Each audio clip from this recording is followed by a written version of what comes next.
Մոսկվայի հայկական եկեղեցին է, հենց քաղաքի սրտում։ Այն Հայաստանից դուրս գտնվող հայկական ամենամեծ եկեղեցական համալիրն է, որի օծման և բացման հանդիսավոր արարողությունը տեղի է ունեցել 2013 թվականին։ Այսօր համալիրն իր գործունեությամբ միավորում է Ռուսաստանի հազարավոր հայերի, պահպանելով ազգային ինքնությունը և դառնալով հայկական համայնքի հոգևոր և մշակութային հենասյունը։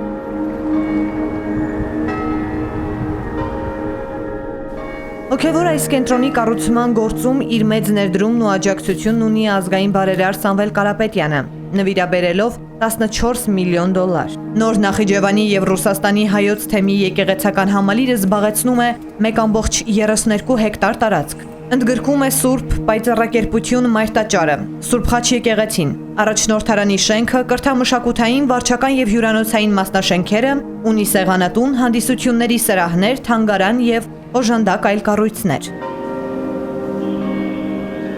Եկեղեցական համալիրը կառուցված է բաց ծիրանագույն, իսկ մայրտաճարը հայոց պատմական մայրաքաղաք Անիի հարակից քարհանքներից բերված վարդագույն տուֆով։ Եկեղեցուն կից գործում է Ներսես շնորհալու անվան վարժարանն ու հայորդաց տունը, որը ևս կառուցվել է բարերարի նվիրաբերած միջոցներով։ Այնտեղ ավելի քան 2 տասնամյակ ազգային բարերարի մեկենասությամբ հայկական կրթություն են ստանում հազարավոր հայորդիներ։ Կարապետյան ընտանիքի կողմից տարիներ շարունակ հայ առաքելական եկեղեցուն են նվիրաբերվել նաև գրքերի թանկարժեք հավաքածուներ ու սրբապատկերներ, պատմամշակութային և քրիստոնեության առնչվող բացառիկ նմուշներ։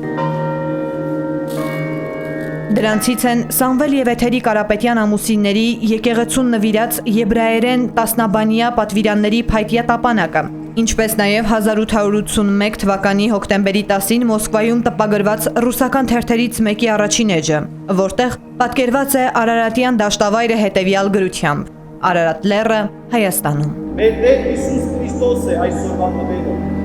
որ Հայր Աստծո կողմից ընծայվեց ուրիշ ժողովրդի։